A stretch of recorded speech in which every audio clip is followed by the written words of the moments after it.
তোরে আগেই কইছিলাম এই অনুপ্রেরণার পিছে দৌড়াদৌড়ি করে জীবনটা নষ্ট করিস না। মুখস্থ বিদ্যা পরহস্তে দন, নহে বিদ্যা নহে দন হলে প্রয়োজন। যারা এখন ওই পোকার পিছনে ছুটোছুটি করতেছো না, এক সময় বিশাল বড় একটা ধাক্কা খাওয়া। হ্যাঁ, সবাইকে বলি ভালো কিছু করো, নিজের প্রতিভাকে বিকশিত করো, প্রকাশিত করো। এইভাবে দৌড়াদৌড়ি করিয়া ধ্বংস ছাড়া উপায় নাই। ভালো থাকো, ভালো কিছু করো।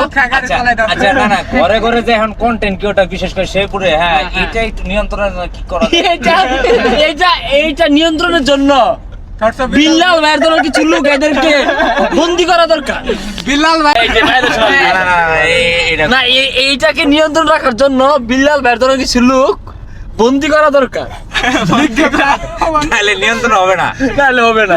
বিল্লাল ভাই কারণ এই 40 লাখ টাকা, এই অনুপ্রেরণা, এই কমিউনিটি, এই মিছিল মিটিং এর মধ্যে বর্তমানে বিল্লাল ভাই অবস্থা রাসেল ভাই সেরা রে।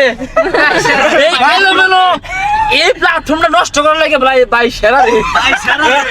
বিল্লাল ভাই বর্তমানে মদ খায় গাড়ি চালাইতেছে ভাই। আগে কইছিলাম মদ খায় গাড়ি চালায় নেল বাদ দে। এটা লোকটা দিয়া লাগতো। কোনটা? তোরে আগেই কইছিলাম এই অনুপ্রেরণার পিছে দৌড়াদৌড়ি করে জীবনটা নষ্ট করিস না।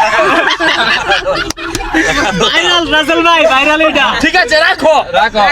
যা সত্য তাই বললাম। সবাই ভালো থাকো, ভালো কিছু করো, দৌড়াদৌড়ি করো না, ভালো আমি কিছু কিছু করো। খাবো না বিল্লাল ভাই গাড়ি চালায়।